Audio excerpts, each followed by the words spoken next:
Alors, bonjour à tous et bienvenue dans ce webinaire de Delubal Software. Donc aujourd'hui, nous allons traiter de la conception et du calcul de charpente métallique selon l'Eurocode 3. Donc, pour ce webinaire, je serai donc votre présentateur, Damien Tonnet. Il y aura également M. Cosma Seya qui sera présent en tant que modérateur et qui pourra répondre à vos questions tout au long de ce webinaire. Donc là, vous avez une petite illustration du projet qu'on va regarder par la suite dans ce webinaire.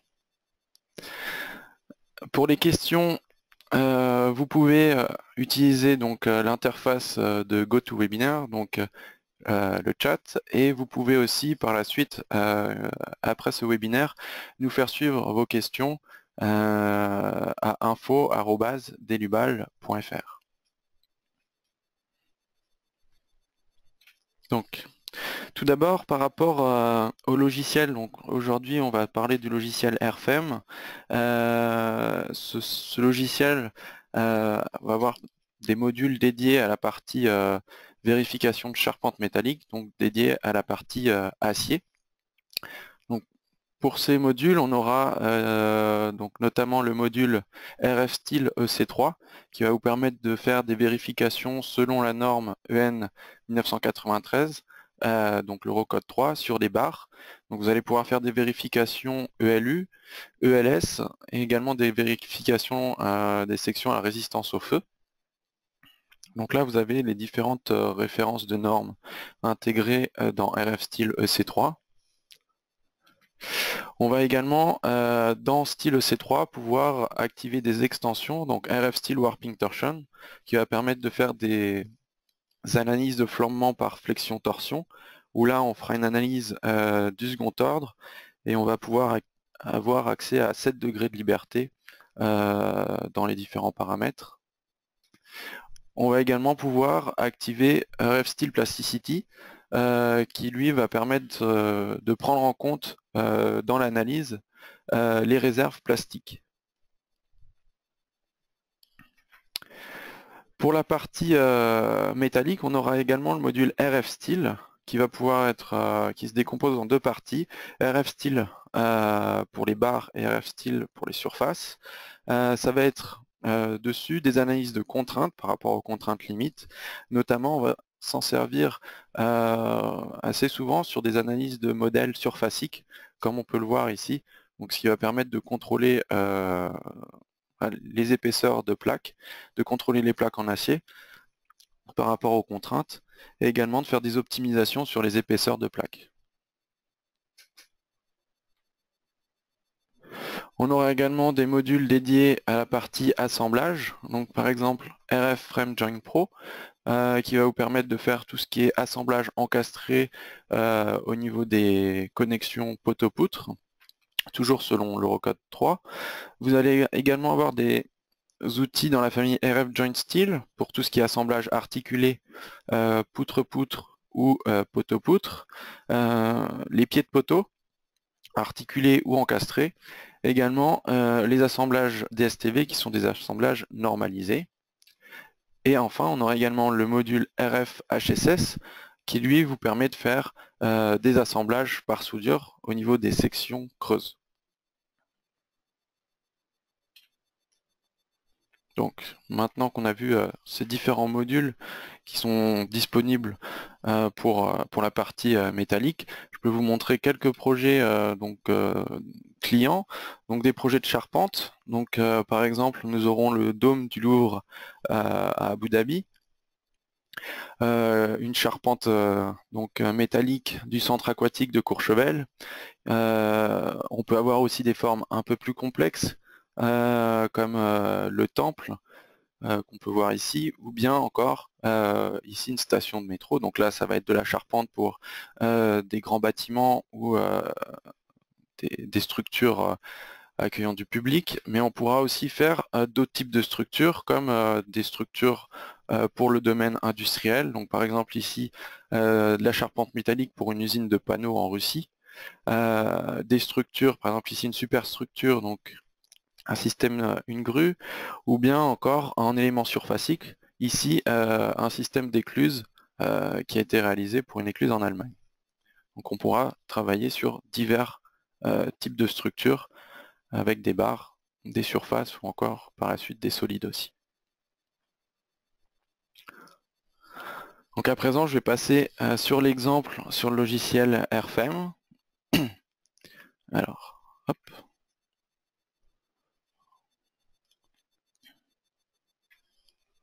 Ok. Donc là, on est sur l'interface du logiciel Airframe. Ici, on a la fenêtre qui apparaît lorsque vous créez un nouveau modèle. Donc vous allez pouvoir choisir ici le type de modèle. Dans notre cas, on reste sur un modèle de type 3D. On va pouvoir orienter l'axe global Z. Donc nous, on l'oriente vers le haut. On va pouvoir aussi vérifier l'axe local. Donc généralement, on va l'orienter lui vers le bas. Donc là, c'est bon. Ici, on a le choix de la norme et de l'annexe pour tout ce qui est combinaison. Et ici, l'activation des combinaisons de façon automatique. Ok. Donc ici, on a le plan de la grille qui va nous aider à construire notre modèle. On a l'interface, la barre d'outils, un navigateur de projet et un système de tableur ici qui va permettre de stocker toutes les informations et également de rentrer des informations pour la création du modèle. Donc dans notre cas ici, je vais créer une grille de lignes pour m'aider à construire mon modèle.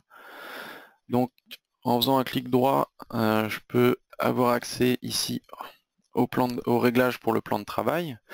Je vais faire... Bon, j'ai des réglages sur la partie grille de base du modèle. Sur tout ce qui est saisie d'objets. La possibilité de créer des lignes directrices. De créer des couches d'arrière-plan. Donc si vous souhaitez importer des DXF par exemple en couche d'arrière-plan, c'est possible. Et puis ici, grille de ligne. Donc je vais créer une nouvelle grille de ligne. Avant, je vais modifier les paramètres de couleur. Donc les points de la... Je vais les mettre par exemple en rouge ou en vert. Les lignes, je vais les mettre en bleu. Ok. Ici, je vais dire faire mon réglage. Je vais finir faire mon réglage sur l'axe X. Donc ici, on sera à 7,5 mètres. 2 fois. Donc là, au fur et à mesure, la partie graphique se met à jour, ce qui me permet de voir ce que je vais créer dans Airframe. Ensuite, je vais pouvoir ici rentrer 5 mètres, pareil, 2 fois, donc ça se met à jour. Et puis là, selon Z, on va faire 3,5 2 fois, ici. Alors là, le vert, c'est peut-être pas... On va passer en rouge, ok. Donc là, j'ai ma grille de ligne, et je vais pouvoir la générer. Ok. Donc là, voilà, sur le modèle, j'ai déjà une grille de lignes qui va permettre de me délimiter le volume de mon projet et de voir un peu déjà aussi la taille. J'ai déjà des cotations et je vais pouvoir me servir de ça pour construire mon modèle. Donc ensuite, je vais créer déjà des poutres. Alors, je vais faire des poteaux, les poteaux de la structure. Donc, je vais fonctionner avec un premier portique, une première trame que je vais copier par la suite. Donc pour le poteau, je vais créer une nouvelle section, une nouvelle barre, donc ici. Hop, je viens activer, créer une nouvelle section.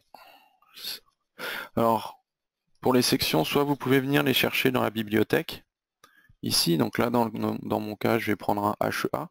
Donc vous pouvez le sélectionner ici, soit vous pouvez directement le taper ici. Donc là j'ai ma section, je vais choisir ici de l'acier. Donc ça c'est les deux matériaux de base qui sont présents lorsque vous créez un modèle.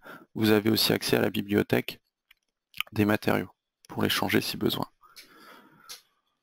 Ok. Et ok. Donc là je vais créer le premier poteau. Je peux créer ici le deuxième.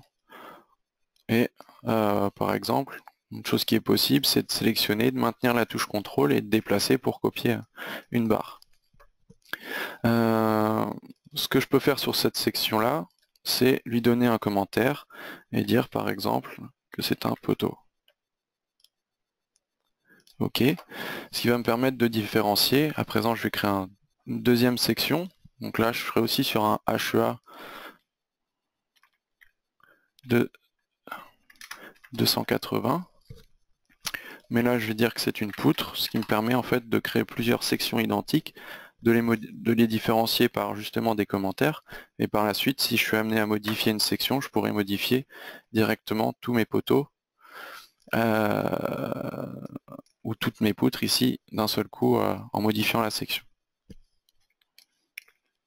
Donc là, si je regarde les sections qui sont ici, j'ai mes deux HEA, mais avec des commentaires pour les différencier. Et je vais créer ici un IPE. Donc de la même façon, je crée une nouvelle section. Voilà, je peux aller là le chercher ici. Et puis, on va pouvoir prendre, par exemple, un IPE hop, de 360. Ok.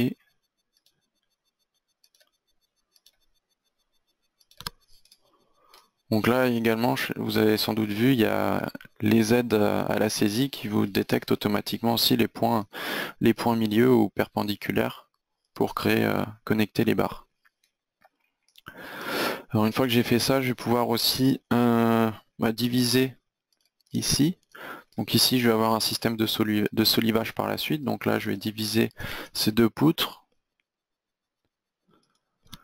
par un nombre de nœuds intermédiaires. Donc par exemple, 5 nœuds intermédiaires. Ok. Donc là, j'ai plusieurs petites barres. Je vais demander aussi je vais pouvoir créer des ensembles de barres. Donc par exemple, je vais créer déjà des ensembles de barres pour les poteaux.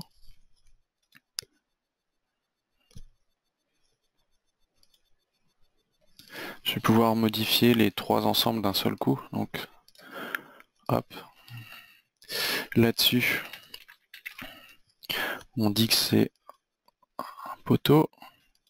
Ok. Je vais créer, par la suite, ces barres-là, je serai amené aussi à les diviser. Donc, je vais créer un ensemble de barres ici. Alors, je peux le modifier directement là. Ok. Ici.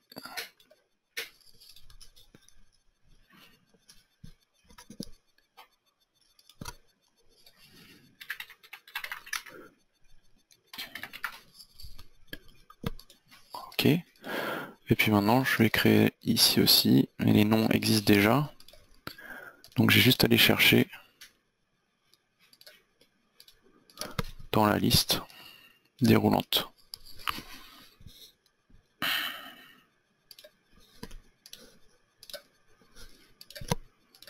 Ok. Donc là, je vais copier cette partie-là 2 fois et en même temps. Donc quand je sélectionne, je fais un lasso juste sur la partie centrale ici pour sélectionner aussi juste ces nœuds ici. Donc de droite vers la gauche, je maintiens la touche CTRL, je sélectionne les poutres du haut et puis je vais faire une copie. Donc 2 copies, pardon, ici de 5 mètres. Et puis je vais activer la création de barres entre nœuds copiés. Donc là, je vais créer une nouvelle section. Pour cette section-là, on va pouvoir faire par exemple des IPE de 270.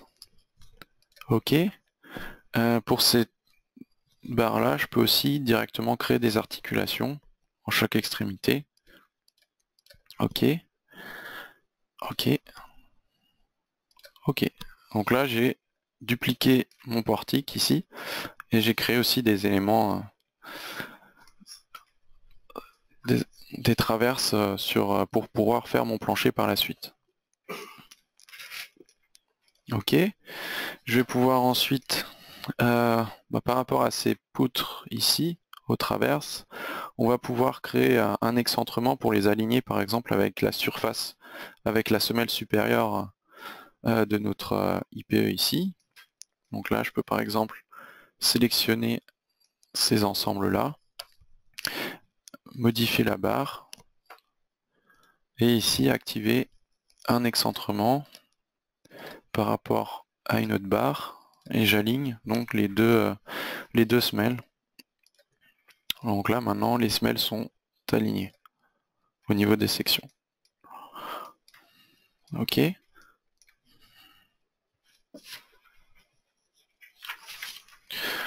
Ici on va pouvoir modifier, dans notre modèle on va pas s'intéresser à ce poteau là, donc on va pouvoir le supprimer. Et puis ici par exemple on peut créer aussi une articulation du coup sur la partie inférieure, sur le poteau inférieur.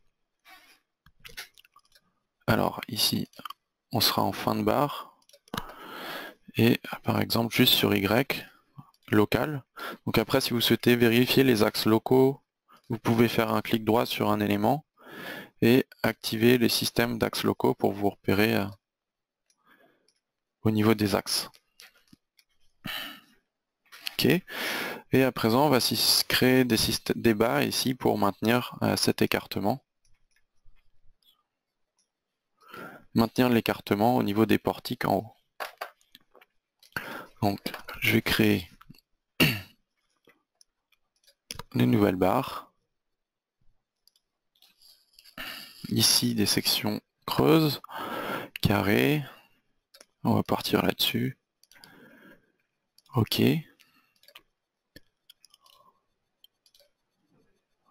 Donc là on détecte les points milieu.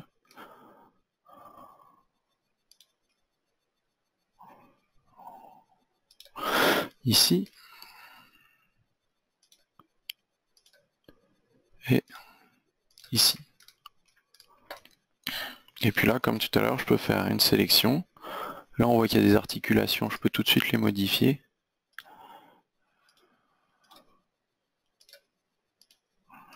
Donc, hop, et puis là, je peux sélectionner et copier.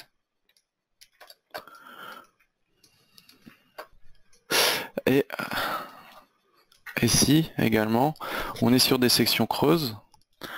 On va pas avoir le même système de type de barre, effectivement. Donc là-dessus, on va pouvoir changer aussi les types de barres. Donc là-dessus, on a différents types de barres qui sont possibles.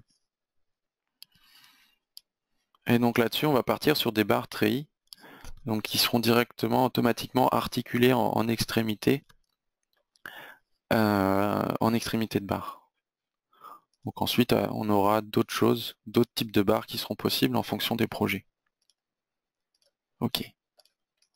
Donc voilà.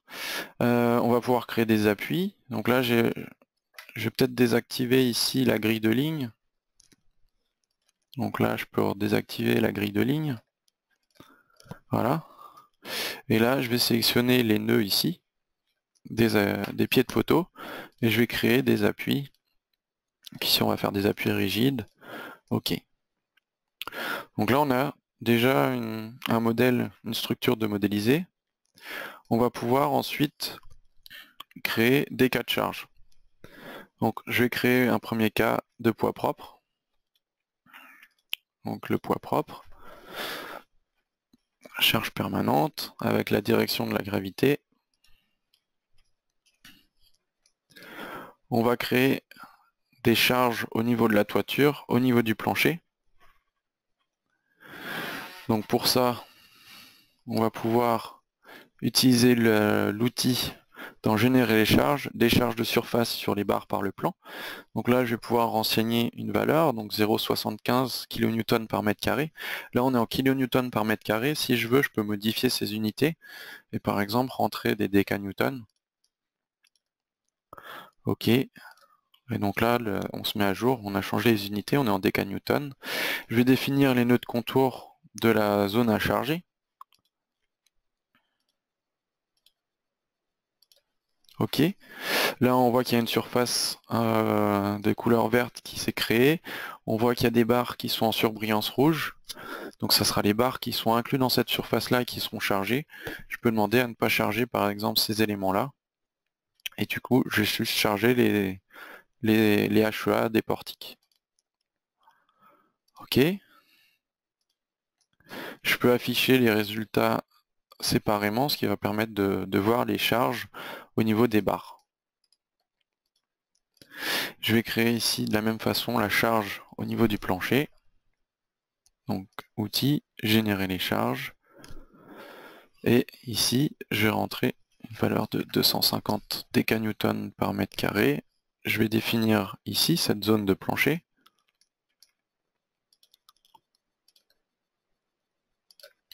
Ok. Et puis là, contrairement à tout à l'heure, là on va pas charger directement les portiques. On va charger les traverses.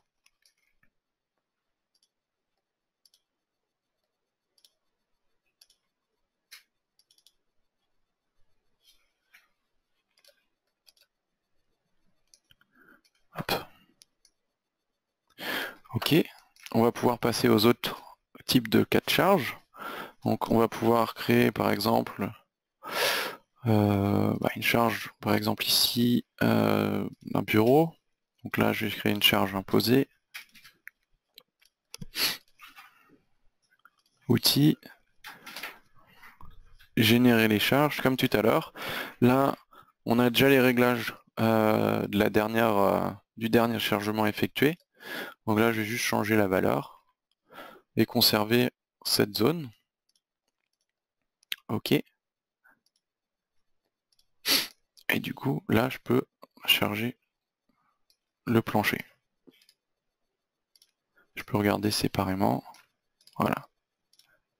OK. On va venir charger maintenant avec des charges climatiques, une charge de neige et puis deux charges de vent dans les deux directions.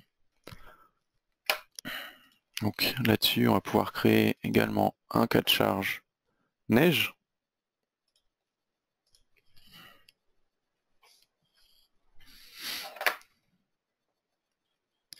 On va aller dans outils, générer les charges, charge de neige, toiture terrasse. Ici, on va pouvoir choisir la zone géographique. Donc, par exemple, l'Île-de-France. On va pouvoir ensuite, donc là, définir, donc là c'est par rapport à un modèle précédent. Donc là, on va pouvoir définir, je vous supprime ça juste pour vous montrer, la zone de toiture. Voilà. Donc comme tout à l'heure pour les autres charges, on peut repérer donc les barres qui sont chargées dans la surface. Ok. Et puis on peut dire qu'on ne souhaite pas charger certaines barres. Ok. On va pouvoir faire la même chose, mais maintenant pour la partie vent. On va créer un vent, on a déjà un vent ici, donc vent en plus X. On va créer un autre cas de vent directement, vent en plus Y. Ok. Je vais créer donc charge de vent sur les voiles verticaux et la toiture. Ok.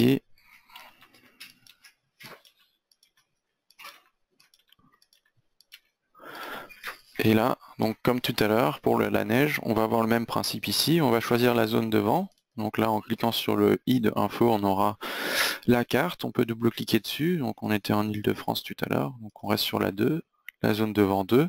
On va pouvoir choisir la catégorie de terrain, 3B.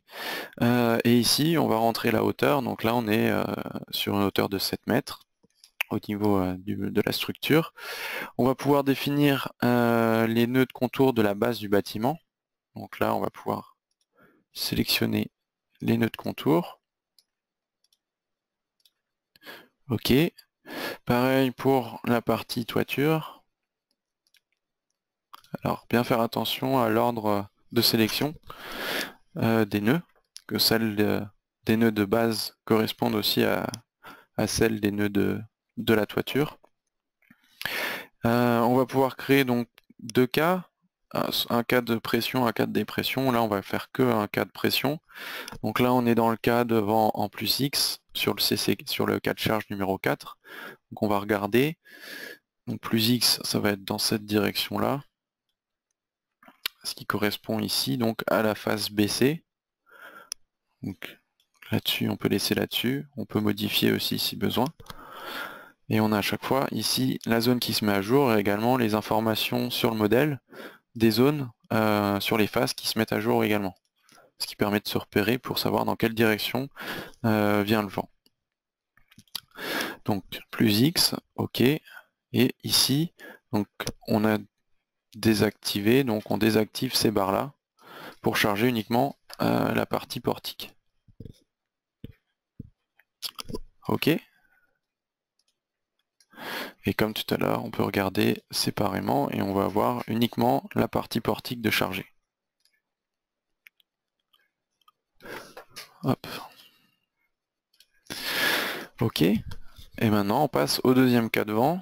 Donc, outils, générer les charges, charge de vent, voile verticaux avec toiture. Et là, on va juste changer le cas de charge. On reste sur les mêmes réglages pour le reste. Et on va juste changer la direction du vent.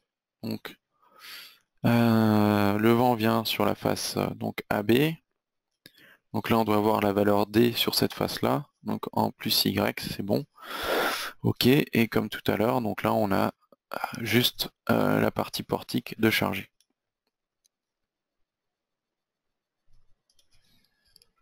OK. OK, donc là, on a les différents cas de charge qui ont été générés. Voilà. On va pouvoir regarder après la partie dans les cas de charge et les combinaisons. Donc là, on a les actions. Les quatre types d'actions, donc permanente, imposée, neige et les deux cas de vent. On va avoir les expressions de combinaison, ELU et les 3 ELS. Dans notre cas, on va s'intéresser qu'à la partie ELU. Donc par exemple, je peux désactiver la partie ELS, qui va me permettre de générer que la partie ELU. Donc je peux les désactiver, les supprimer par exemple, ou bien juste les désactiver. Là, je les supprime. Je vais pouvoir donc avoir ensuite les combinaisons d'actions. Donc là, vous avez les combinaisons avec les références d'actions. Vous avez ensuite les combinaisons avec les différents cas de charge. Et ensuite, la partie combinaison résultat avec pour la CR1, combinaison résultat ELU, les différentes combinaisons qui sont intégrées dans cette combinaison résultat. Par exemple, maintenant, si je souhaite diminuer ce nombre de combinaisons-là, je vais pouvoir aussi venir faire un réglage, donc soit un réglage automatique, soit un réglage manuel, pour réduire le nombre de cas de charge et donc le nombre de combinaisons générées. Donc là, par exemple, dans notre cas, on va venir directement sélectionner les cas de charge dont on veut générer les combinaisons. Donc on va générer des combinaisons avec ces trois cas de charge, poids propre, charge imposée et neige. OK. D'autres combinaisons avec ceci, et puis d'autres avec uniquement celle-ci. OK. Donc là-dessus, ça va me permettre déjà de faire un tri sur les combinaisons générées. Donc là, j'ai plus que les combinaisons avec les cas de charge qui ont été sélectionnés. OK. Donc les combinaisons, vous les retrouvez ici aussi dans la liste déroulante. Là, par exemple, on va pouvoir lancer, par exemple, sur le cas de charge, la combinaison 1. On va pouvoir lancer, par exemple, le calcul.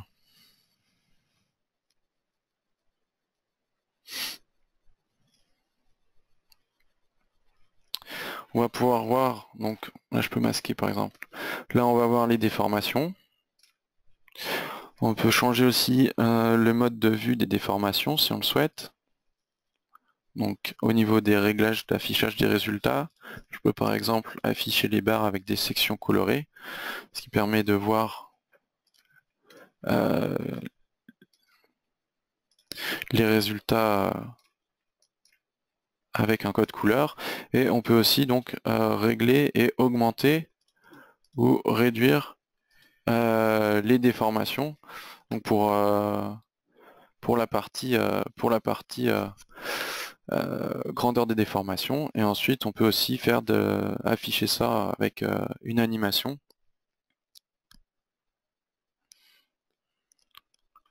Pour voir la déformation de la structure.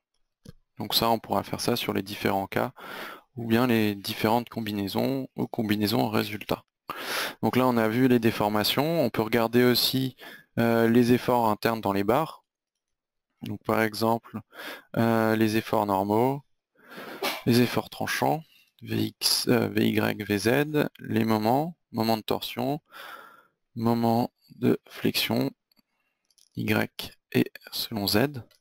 Par exemple ici, on peut aussi faire un réglage spécifique, par exemple créer des articulations ciseaux. Donc par exemple si j'affiche juste ici cette partie-là, ici on a bien des poutres qui sont articulées en extrémité. Si par exemple je souhaite dire qu'en fait ces poutres-là sont en appui sur un appui intermédiaire ici, donc elles ne sont pas articulées en chaque extrémité et que ça serait du coup une poutre en réalité continue qui serait présente sur ma structure, je peux changer ici le type d'articulation. Je vais pouvoir modifier le type d'articulation en fin de barre pour ce côté-là. Et par exemple, voilà, je me mets dans l'axe selon l'axe global et je vais pouvoir créer une articulation dite ciseau. Donc ici, je me repère à l'axe global. J'active la fonction spéciale, ok, ce qui va me permettre, alors il va dire que les résultats sont à supprimer, donc oui, vu qu'on modifie le modèle, et du coup là je peux avoir, donc j'ai changé ces deux extrémités de barre au niveau des articulations, et je vais pouvoir voir ce qui se passe maintenant, la différence, donc là maintenant on voit la différence, on n'est plus sur deux poutres articulées de chaque côté, c'est plutôt le comportement d'une poutre qui sera en appui sur un appui intermédiaire. Donc voilà pour ce petit réglage là.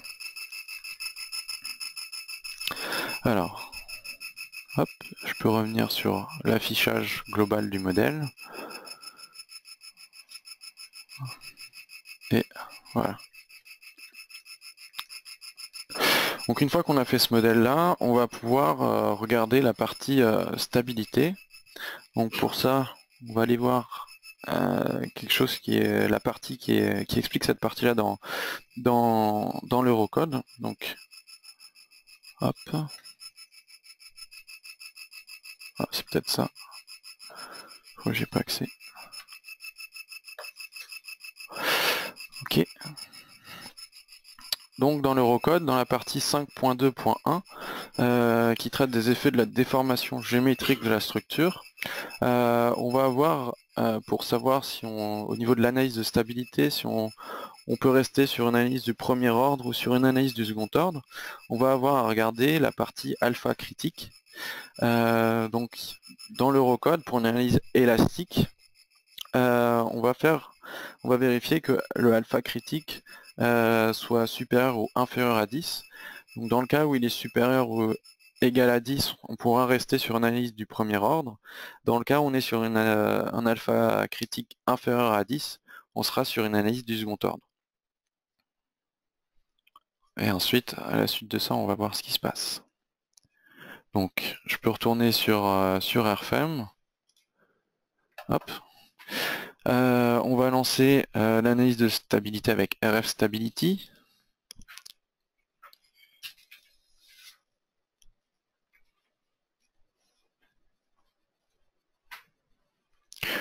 Hop. On va pouvoir, alors, hop, on l'active. Ouais. On va pouvoir ici régler donc le nombre de valeurs propres. Donc, par exemple, ici on va passer à 10. On va pouvoir ensuite choisir soit un cas de charge, soit une combinaison. Par exemple, on peut partir sur la combinaison CO1. Ensuite, on va avoir ici le choix sur la méthode de calcul. donc au niveau de l'analyse de stabilité, soit par l'analyse des valeurs propres, donc là-dessus on sera sur une analyse linéaire, soit on fait une analyse avec l'augmentation de la charge jusqu'à la rupture de la structure. Dans ce cas-là, on est sur une analyse non linéaire et on va pouvoir prendre en compte, par exemple, des particularités de non-linéarité du modèle, par exemple des éléments qui fonctionneraient qu'en traction, qu'en compression, des appuis, des non-linéarités d'appui, des choses comme ça. Donc là, dans notre cas, on reste sur une analyse des valeurs propres. Voilà, on peut lancer le calcul.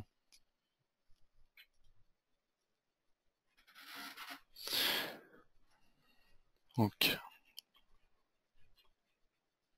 là-dessus, sur l'analyse, donc on va retrouver ici le alpha crit, ici est symbolisé par F, donc c'est le facteur de charge critique. Donc ici, on peut voir qu'il est inférieur à 10, donc ce serait plutôt une analyse du second ordre qui serait recommandée. Ici, on a le coefficient de majoration, donc là, c'est par rapport à, ça va être la comparaison par rapport au moment du second ordre et au moment du premier ordre.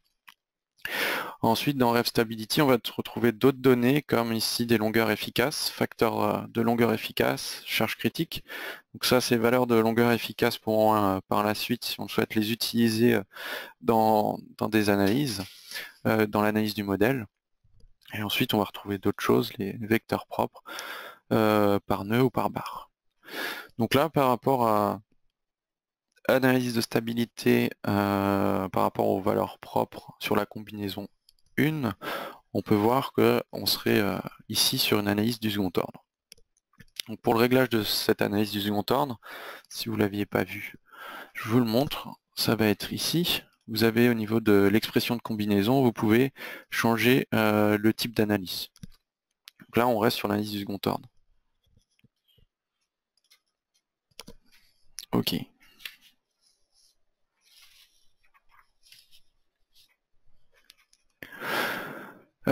Donc là, je suis toujours sur les résultats de RF Stability. Je peux les voir graphiquement. Donc là, c'était par rapport à la première valeur.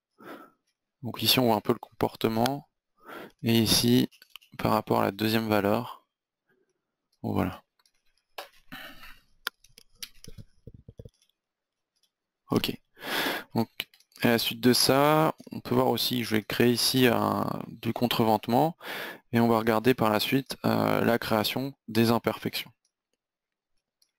Donc pour créer les contreventements, vous pouvez les créer manuellement en créant des barres, ou bien vous pouvez aussi utiliser un outil qui va générer des barres de contreventement au niveau des différentes cellules qu'il va trouver, donc des cellules fermées, contours fermés qu'il va trouver.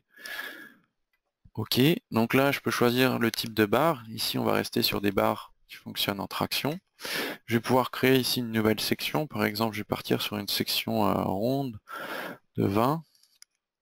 Ok, ok, en traction. Ici on peut voir, ici on a les zones, les cellules qui sont détectées. Moi je vais aussi vouloir créer des contreventements sur la partie inférieure. Donc là-dessus je vais créer des lignes virtuelles. Donc c'est des lignes ici qui vont juste servir à fermer des cellules. Ok, donc là maintenant j'ai deux cellules en plus et je vais pouvoir venir sélectionner ensuite les cellules qui m'intéressent à fermer. Donc là je peux faire un lasso et j'ai sélectionné aussi toutes les cellules du haut. Ok, et une fois que j'ai fait ça, je peux valider. Alors oui, ça va supprimer les résultats vu que je modifie le modèle. Donc voilà pour cette partie-là. On a créé un modèle, il est contreventé. On va pouvoir créer maintenant la partie imperfection. Donc pour les imperfections, on peut utiliser RF1 puis récupérer des données de RF Stability. Ou bien on va pouvoir aussi créer soi-même les imperfections, donc avec une fonction directement intégrée dans RFEM, pour créer des nouvelles imperfections. Donc là, on va pouvoir créer ces imperfections selon l'Eurocode. Juste avant ça, je vous montre un peu par rapport aux imperfections, ce qui est précisé au niveau de l'Eurocode. Donc les imperfections, elles sont traitées dans la partie 5.3.2 de l'Eurocode 3. On aura différents types d'imperfections. Donc les imperfections d'aplomb, alors si on a HED, donc les charges horizontales qui sont supérieures ou égales à 0,15 fois les charges verticales, on pourra les négliger. Là, dans notre cas, on va les prendre en compte. Je vais vous montrer après. Quand on peut aussi contrôler ces choses-là lorsqu'on lance le calcul, récupérer, regarder dans les réactions d'appui les résultantes. On pourra aussi regarder ici au niveau des imperfections, on aura aussi les imperfections en arc qui seront à prendre en compte dans le cadre d'une analyse du second ordre, qui vont s'appliquer aux barres comprimées, et on aura deux critères pour vérifier ça. Alors ce sera des barres comprimées avec au moins un assemblage qui transmet un moment, ou bien vérifier que l'équation 5.8 soit valide. Donc là-dessus, on va pouvoir créer les imperfections. Donc, hop. Pour les imperfections, ici, je vais avoir mes imperfections d'aplomb. Je vais pouvoir créer des imperfections dans différentes directions. Avant ça, je vais revenir ici pour créer des cas de charge d'imperfection. Donc je vais créer deux cas de charge qui seront des imperfections. Alors, est-ce qu'il existe déjà? Oui, imperfection selon X. OK. Je vais créer le premier et le deuxième, je vais vous montrer, je vais le copier et le modifier. Alors, OK. Les imperfections, on va les appliquer sur les poteaux, sur les ensembles de barres, donc des poteaux. Je vais choisir donc ici la partie qui m'intéresse pour la norme. Donc là, c'est la partie Eurocode 3. Je crée donc un défaut d'aplomb. Je vais pouvoir créer une imperfection en arc. Là-dessus, je vais pouvoir vérifier par rapport à ce que je vous ai précisé, les paramètres sur la partie imperfection en arc. Et ensuite, je vais pouvoir renseigner ici la valeur au niveau de l'imperfection en arc. Donc pour ça, pour savoir la valeur qu'on renseigne, on peut regarder, donc ça c'est également dans la partie Eurocode, on va avoir dans l'Eurocode le tableau 5.1 qui va nous permettre de savoir ces valeurs-là à renseigner. Donc ici ce qui m'intéresse, c'est la valeur pour l'imperfection en arc. Ici on retrouve les valeurs pour les analyses élastiques. Et ensuite ici on a une référence à une courbe de flambement selon le tableau 6.1, ce qui va être lié aux sections. Et donc ça, je vais pouvoir retrouver ces données-là dans les propriétés de la section, dans les informations de la section. Donc là, par exemple, nos poteaux, c'était des HEA 280, et je vais pouvoir renseigner, donc dans la direction Y, on sera sur la référence B, dans la direction Z, sera la référence C, donc on aura 250 et 200 à renseigner. Donc je peux revenir dans RFEM. OK, donc on avait dit par rapport à l'axe local Y, donc on était sur B et on était sur une valeur de 250. Alors tout d'abord, l'axe Y, ici, on est sur la partie Z, vu qu'on charge sur X, donc le Z de la barre est dans cette direction, dans la direction X, donc c'est plutôt, là c'était une valeur de 200. OK. Et je vais pouvoir maintenant sélectionner les ensembles de barres. Voilà, j'ai sélectionné mes poteaux. Maintenant que j'ai créé mon premier cas d'imperfection, je vais pouvoir revenir ici, je le duplique, donc copier le cas, je change juste là c'est Y, du coup, OK. Et puis donc je vais juste venir sélectionner les poteaux, au passage j'ai sélectionné les imperfections et je vais les modifier. Donc là je peux passer sur Y et là c'était 250. OK. Voilà. Donc là j'ai mes imperfections qui sont créées. Pour la partie information sur la section pour savoir la valeur pour la courbe, vous pouvez cliquer sur Info. Et là, vous avez donc les informations ici qui apparaissent pour les courbes de flambement. Ok. Maintenant, ces imperfections-là, il va falloir les prendre en compte dans les combinaisons. Donc, je vais revenir ici, dans ces paramètres, et je vais venir activer les cas de charge d'imperfection. Et je vais préciser que je souhaite ne pas avoir l'imperfection en X en même temps que mon vent en X. Et pareil pour la partie Y, je la veux pas en même temps que j'ai mon vent en Y. Ok. Combinaison d'action, elle se régénère. Cette fois-ci, je peux voir que j'ai les imperfections qui sont prises en compte. Hop, et là j'ai les combinaisons de résultats. Ok. Donc là le modèle s'est mis à jour.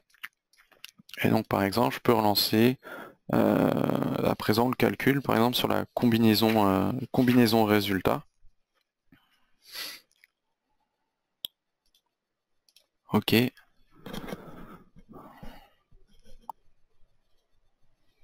Donc là j'ai les combinaisons qui sont calculées. Et ces combinaisons-là tiennent compte des imperfections. Donc là après, je peux afficher les résultats. Pour la combinaison résultat, j'ai deux résultats, un résultat max et un résultat min. Et ensuite ici, je peux isoler soit le max, soit la partie min. Donc ça correspond aux à la combinaison enveloppe en fait, à l'enveloppe des différentes combinaisons de la partie ELU. Ok. Dans notre cas à présent, ce qui va nous intéresser, ça va être pouvoir commencer à faire un peu de dimensionnement. Alors on va pouvoir par exemple déjà vérifier les poteaux, vérifier si les poteaux au niveau de la section peuvent bien reprendre ces charges. Donc par exemple, on va partir dans RF style EC3. Ici on est sur le cas numéro 1 que je vais renommer. Ok. Et je vais sélectionner ici les ensembles de barres des poteaux. Ok, je vais faire une vérification sur la combinaison résultat ELU, combinaison résultat 1 pour le ELU. Ici, vous pouvez voir les autres possibilités de vérification avec style EC3. Ok. Ici, sur cette partie-là, au niveau de la partie, on peut voir qu'il y a plusieurs onglets ici. Donc, je vais changer ça, je vais partir sur une méthode de la barre équivalente au niveau de l'analyse de stabilité, ce qui sera plus approprié ici. Je retrouve les informations sur le matériau, les sections sur lesquelles je pourrais créer une optimisation si besoin. Là-dessus, vous pouvez activer une optimisation et vous allez rechercher dans la série des HEA une section qui convient pour reprendre la charge, reprendre et répondre aux vérifications de la partie ELU de l'Eurocode 3. Je vais pouvoir renseigner si besoin des maintiens latéraux, renseigner la partie longueur de flambement, longueur efficace, pour la vérification flambement des versements. Et je vais aussi avoir possibilité de renseigner d'autres paramètres, par exemple des panneaux de cisaillement ou des maintiens en rotation. Voilà, dans notre cas, on va faire juste pour ces ensembles de barres un calcul. On va lancer le calcul.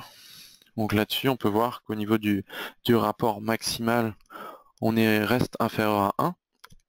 Et on va avoir le détail des vérifications qui sont disponibles au niveau des éléments. Donc là ensuite on retrouve les différentes vérifications, les détails avec les différents résultats intermédiaires et les résultats finaux, et ensuite vous avez toujours systématiquement les références à la partie Eurocode, les renvois aux équations au chapitre de l'Eurocode. Ok. Donc là maintenant qu'on a vérifié ces poteaux, on peut afficher graphiquement les ratios de la vérification de style EC3 ici.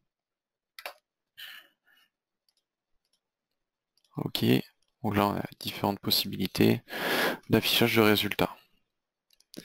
On va pouvoir, à présent, une fois qu'on a vu nos poteaux, on va faire des assemblages. Donc ici, les assemblages encastrés ici.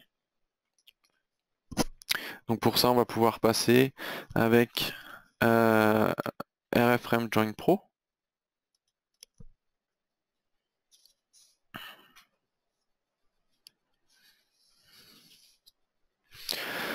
Alors, ici, on va sélectionner les nœuds qui nous intéressent. Par exemple, ici et ici. OK. Donc là, il détecte la configuration de l'assemblage.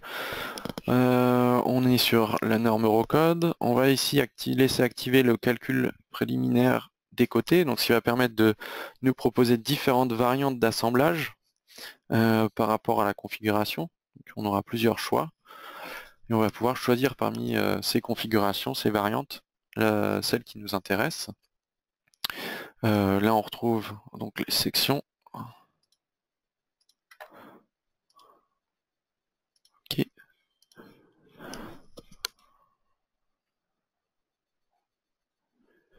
Sélectionner. Je vais sélectionner la partie vérification sur la combinaison résultat ELU. OK. Et je vais lancer le calcul. Alors là, j'ai juste un message à contrôler.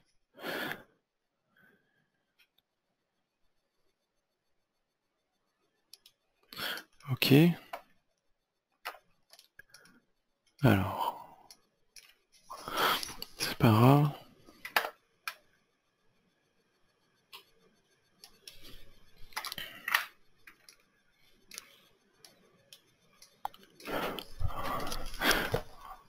Si je pars sur cette partie-là, donc là je vais faire un côté et ensuite on peut faire l'autre côté.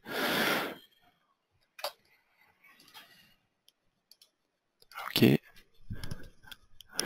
Je reviens ici, donc là on avait bien la partie activée, le cas de charge sélectionné, combinaison de résultats numéro 1, et ensuite on peut lancer le calcul. Alors là on peut voir sur les variantes, on a déjà des ratios qui dépassent une valeur de 1, donc là-dessus déjà on va avoir sans doute des choses à améliorer, peut-être on va peut-être devoir passer avec une section composée ici. On peut regarder les différentes variantes qui sont proposées. Effectivement, on va modifier cette partie-là. Donc là, je peux retourner dans les données de base, je garde cette partie activée, et je vais venir modifier, je vais activer une section variable. OK. Donc là, maintenant, j'ai une section variable, je vais pouvoir régler une hauteur. Donc par exemple, on va partir avec une première valeur, 660. OK. On va pouvoir activer la double section ici, donc une section coupée. OK. On va partir là-dessus. On va pouvoir activer aussi, par exemple, on va prolonger la platine ici avec des boulons au-dessus de la semelle supérieure. Et puis, on va pouvoir aussi venir modifier, donc par exemple, la taille de boulon et passer en M20.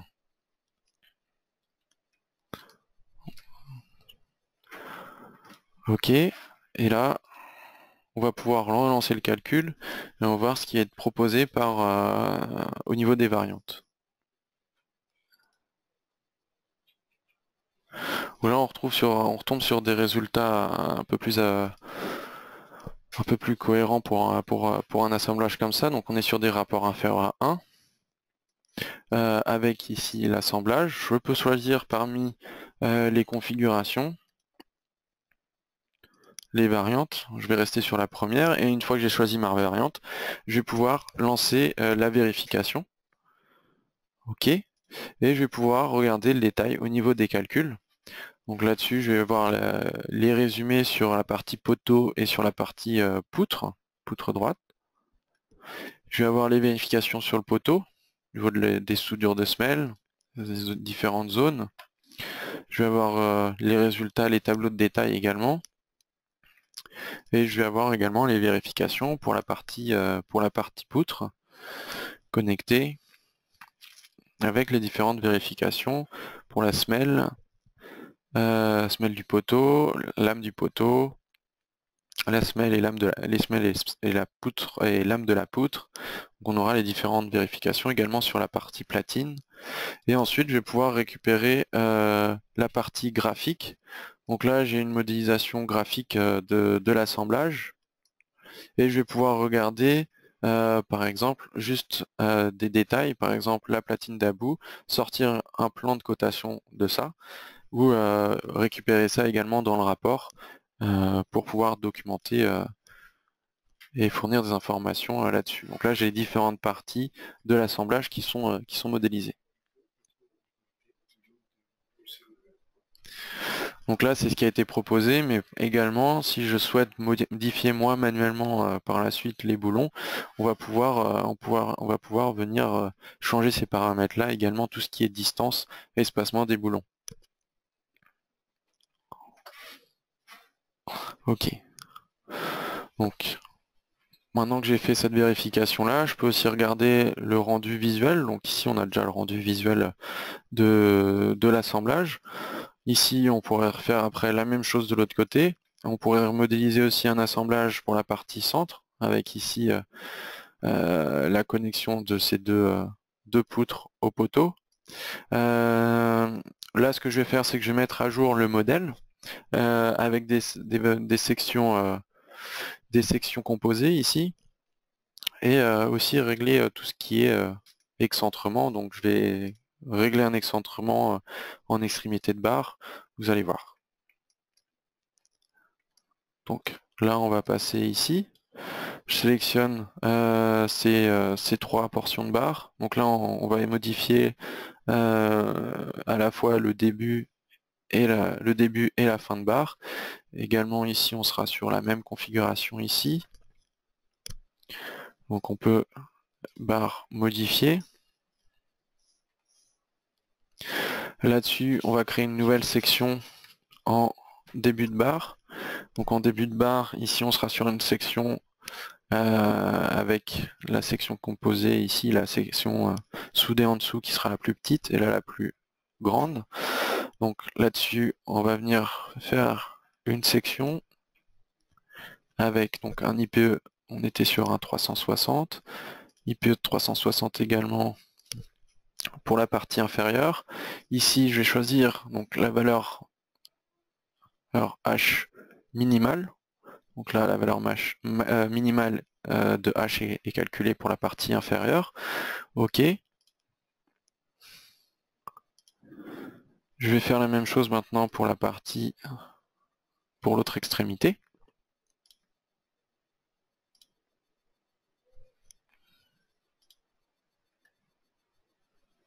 IPE de 360. IPE de 360. Là, je suis sur la partie donc section en I découpée en bas qui est positionnée en bas avec une hauteur maximale. OK. OK. OK. Alors oui. Donc là, on peut voir qu'il y a aussi un excentrement ici qui est fait. Donc là, si je regarde en mode filaire, tout est aligné. Donc là, je vais créer un excentrement exprès pour pouvoir raligner la semelle supérieure avec le reste. Je peux resélectionner ces parties-là. Et je vais aussi raccourcir les barres pour dire que les barres ici s'arrêtent au niveau de la semelle supérieure du poteau. Ici. Donc je vais revenir modifier la barre, cette fois-ci au niveau de l'excentrement. Donc je vais venir positionner ça par rapport à cette barre. Ok, donc j'aligne les semelles supérieures. Et ici, donc c'était en fin de barre, je vais venir couper en fin de barre. Ok, donc voilà. Je fais la même chose sur l'autre partie. Alors, ici, ici et ici. Donc là, sur la partie générale, je peux juste récupérer donc les données. Donc là, c'est l'inverse. Je commence en début par le max et je finis par le min. Et puis, en option, je vais venir faire la même chose. Donc, je fais un autre réglage par rapport. Alors, on peut reprendre la même surface, la même barre de référence. Et là, on était en début. Ok. Donc là, maintenant, j'ai le modèle qui est mis à jour. Je peux relancer, par exemple, dans RF Frame Join Pro, la vérification avec la mise à jour ici de l'assemblage par rapport à ce que j'ai dans le modèle. Donc là, on a pu créer des jarrets. Ok. Ouais, je peux réactiver cette partie-là. Je vais vérifier juste ce que j'ai au niveau du modèle. Donc là, c'est par rapport à ce que j'ai créé d'excentrement. Donc ça, je peux le corriger. Je vais dire qu'ici, j'ai un angle de 0 pour mettre à jour ici. Et puis là, je vais pouvoir reprendre les valeurs de h du modèle. Donc à ce niveau-là. Ok. Donc ça, les réglages qu'on avait fait précédemment sur cette partie-là sont restés. Je vais juste remettre le boulon à M20. Ok. La charge, c'est toujours celle-ci. Et puis je vais pouvoir relancer le calcul sur la variante. Donc là, il va me proposer d'autres variantes avec cette fois-ci les assemblages qui ont été mis à jour. Donc là, je vais avoir d'autres variantes. Là-dessus, je vais pouvoir choisir d'augmenter par exemple le nombre de boulons. Et je peux partir sur ce type d'assemblage-là, par exemple. On va voir cette configuration-là. Ou bien ici, venir activer cette partie-là et pouvoir augmenter le nombre de boulons. Donc, par exemple, je peux mettre 2 boulons en bas en plus. Et puis je peux venir aussi modifier les positions. Donc l'écartement des boulons. Et également peut-être les écarter un peu plus du bas, ici, et également du haut. Donc pour rentrer un peu plus dans le détail de la partie modélisation. Donc là, je suis sur la partie ici. Donc là, ce que je vais modifier, ça sera ici.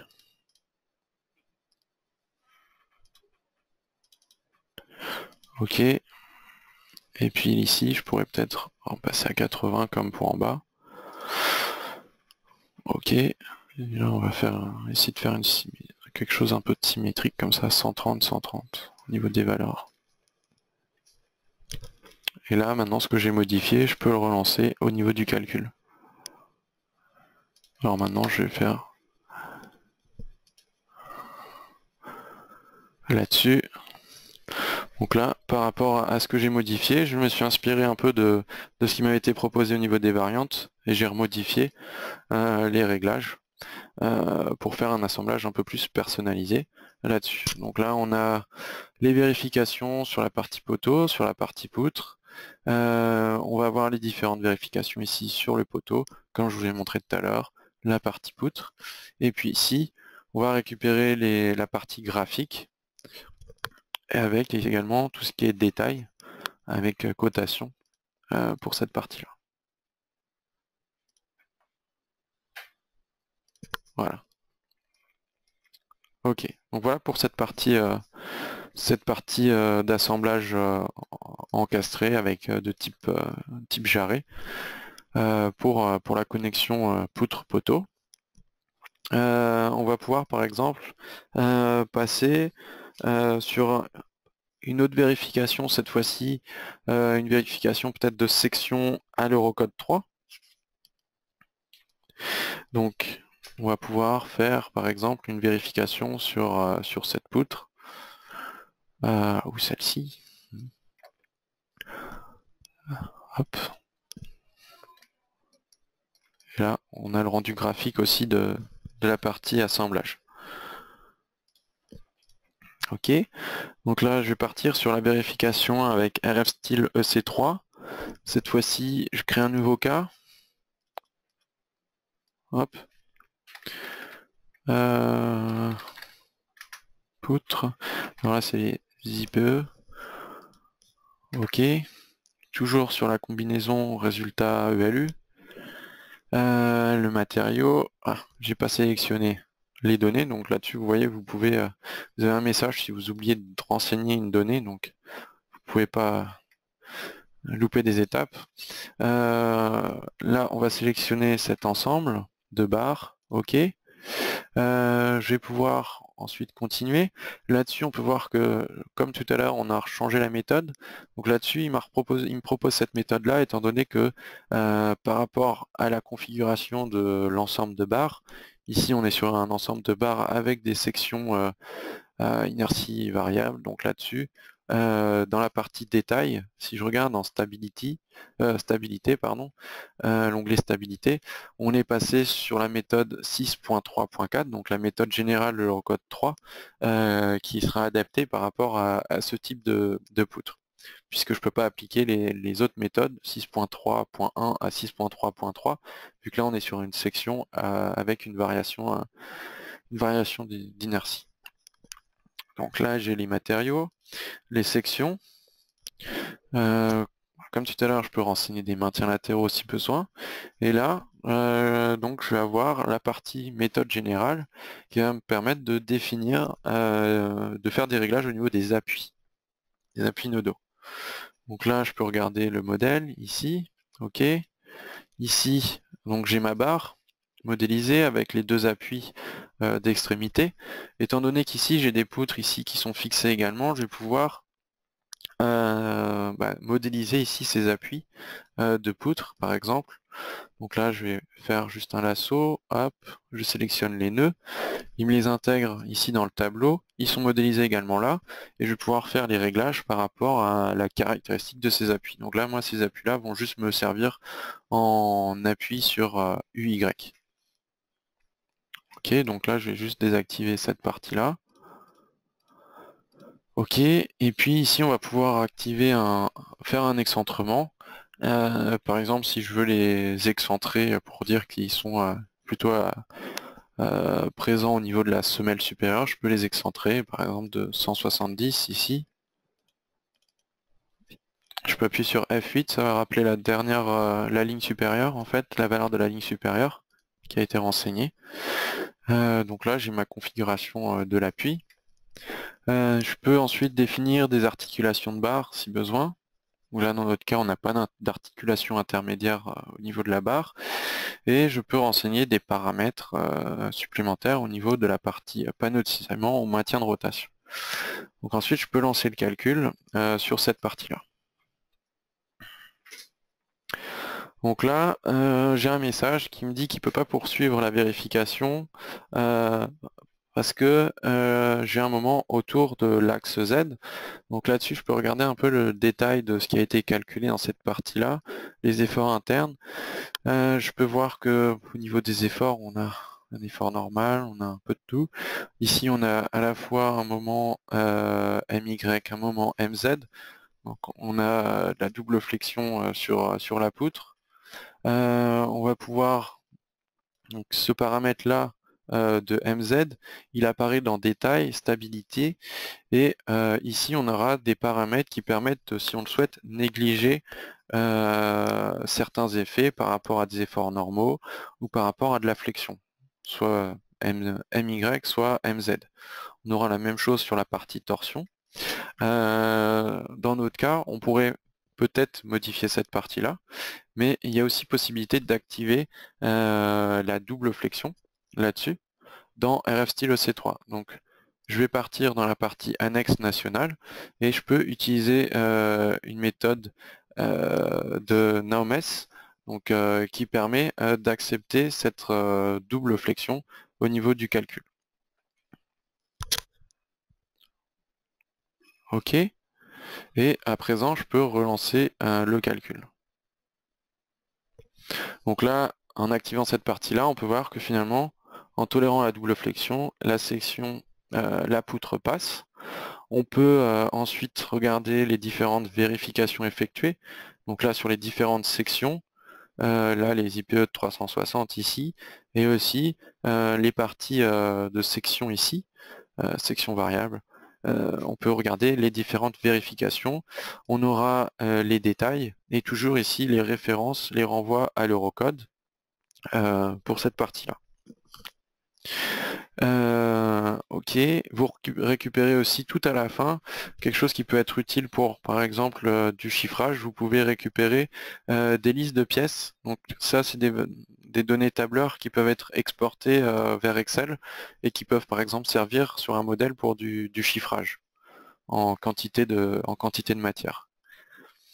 Donc voilà pour cette partie. Ok. Euh, donc on a fait la partie vérification style EC3. Je peux vous montrer maintenant une partie assemblage. On va partir sur RF Joint pour vous montrer un autre type d'assemblage. Et on arrivera bientôt à la fin de cette présentation.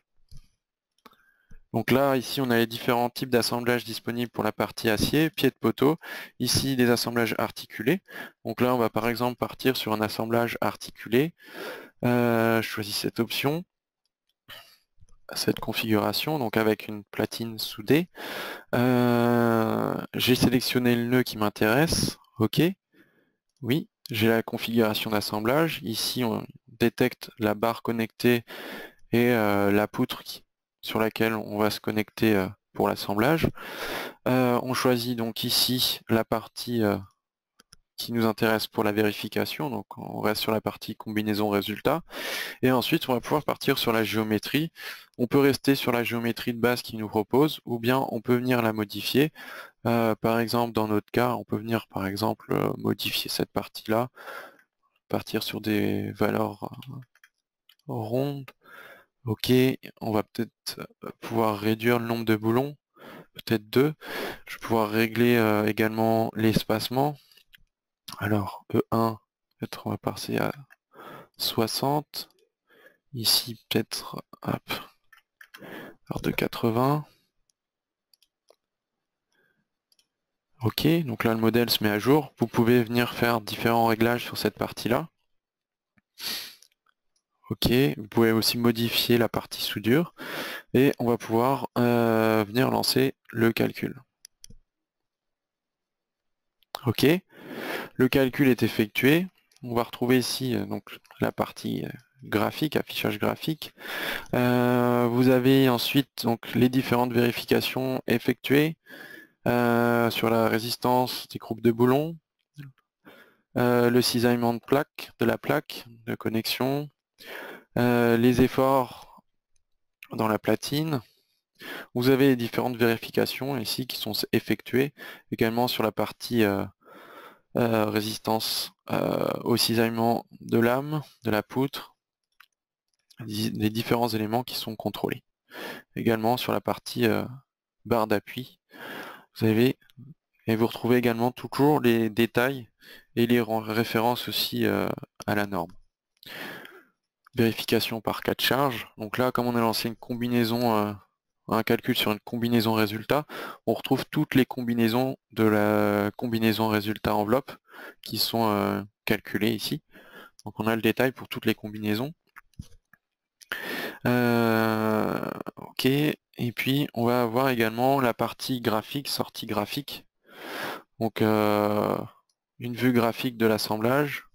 Vous pouvez faire un rendu fil de fer. Donc ici pour un rendu transparent. Vous pouvez sortir la partie poutre si vous le souhaitez. Vous pouvez aussi afficher la plaque de connexion, rajouter peut-être les dimensions de cette plaque. Ok.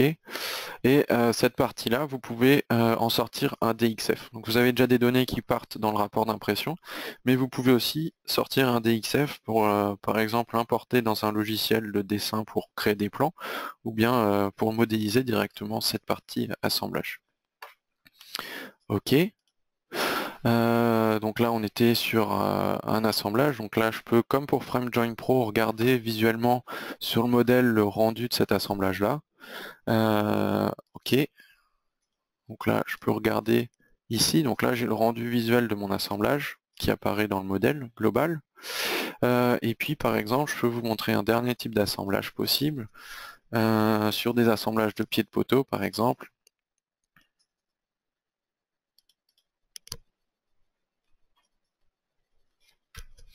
On peut partir. Alors, annuler. Je vais créer un nouveau cas. Donc vous pouvez créer plusieurs cas. Vous n'êtes pas obligé d'écraser les cas. Donc là, ce qui va nous permettre de garder les deux assemblages. Donc là, c'était poteau. Ok. Oui. Donc là, j'enregistre ce que j'ai fait dans le premier cas. Là, j'ai créé un deuxième cas. Je vais partir sur un pied de poteau. Voilà, encastré. Je vais pouvoir sélectionner un pied ou bien tous. Je vais pouvoir ensuite, ok, j'importe la géométrie. Les données sont importées, j'ai une géométrie de base définie. Je vais pouvoir sélectionner le cas de charge. Et ensuite, je vais pouvoir faire les réglages sur cette partie d'assemblage. Donc là, par exemple, par rapport au bloc béton, on va pouvoir aussi changer le type de béton. Alors par exemple, peut-être passer sur du C25, également ici. Hop. Puisqu'on a aussi une partie qui va contrôler cette partie béton, en tout cas on la prend en compte dans le calcul. Ok, on va pouvoir faire les réglages, donc là on a les références HE, donc là je vais partir sur les mêmes que pour la base ici. Ensuite, longueur interne supérieure ici, donc on était sur un HEA de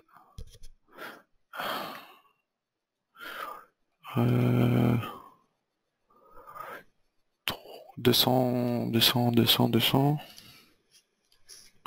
260 ou 280 je crois. Donc là, juste là-dessus, je vais passer sur une valeur par exemple de 330. Ok, pareil pour la partie basse. 301, 30, 330. Je vais pas modifier la hauteur. Ici, donc là, au fur et à mesure, ça se met également à jour visuellement. Et puis après, je vais pouvoir passer sur le poteau. Ouais, donc là, on va peut-être passer sur une platine de 320. Hop. Ok. Ok. Et puis ensuite, on va pouvoir lancer, par exemple, le calcul là-dessus. Ah, ok. Donc là, on a lancé le calcul. Je vais avoir donc les différents résultats sur la vérification de mon poteau, de mon pied de poteau, avec ici donc les différents résultats de vérification. Donc la vérification sur la partie profilée du poteau, sur la profondeur, sur la distance du poteau à l'intérieur de ma partie fondation, sur la partie béton par rapport à la compression au niveau de la platine, et puis la partie soudure, donc la soudure de la platine par rapport à ma section de poteau. Et donc comme pour la partie assemblage articulé, je vais pouvoir donc, récupérer les vérifications par cas de charge, par nœud. Ici j'ai sélectionné plusieurs nœuds d'un seul coup, donc j'ai les différentes vérifications pour les différents nœuds. Donc je peux voir par exemple ici c'est celui par les endroits où je travaille le plus. Et puis je vais pouvoir, comme tout à l'heure, sortir la partie graphique visuelle donc de cet assemblage, donc de ce pied de poteau, qui pourra être également exporté au niveau de sous un format DXF. Et là je récupère aussi la cotation. Donc tout ça vous récupérez aussi, et ça une fois que le calcul est effectué, vous récupérez ces données là aussi dans le rapport d'impression. Ok. Et donc hop, voilà le rendu visuel sur le modèle global. Donc voilà pour cette présentation, pour cette modélisation et ces différentes vérifications. Donc on aura fait des vérifications avec RF style EC3, des vérifications d'assemblage avec RF Frame Joint Pro, et puis des modules de la famille RF Joints pour tout ce qui est assemblage articulé et pieds de poteau. Donc ici des pieds de poteau encastrés. Hop. Et donc voilà pour ce modèle.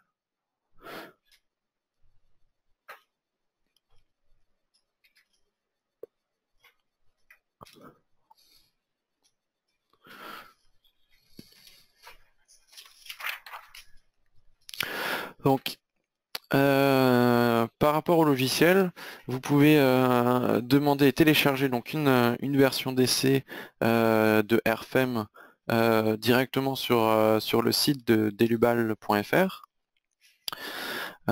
ici. Donc, ce qui vous permettra de tester le logiciel. Pour la suite, je vous invite également à consulter notre site internet. Vous trouverez entre autres, en plus de la possibilité de télécharger le logiciel, différentes informations sur nos produits, également des parties techniques, donc avec des informations techniques sur les vérifications. Donc vous pouvez également nous suivre sur les réseaux sociaux, Facebook, sur YouTube, sur LinkedIn, où vous trouverez donc, on publie régulièrement des vidéos. Vous pouvez également vous inscrire à nos newsletters pour être informé de nos prochains événements et prochaines vidéos également. Et puis, vous pouvez également nous contacter.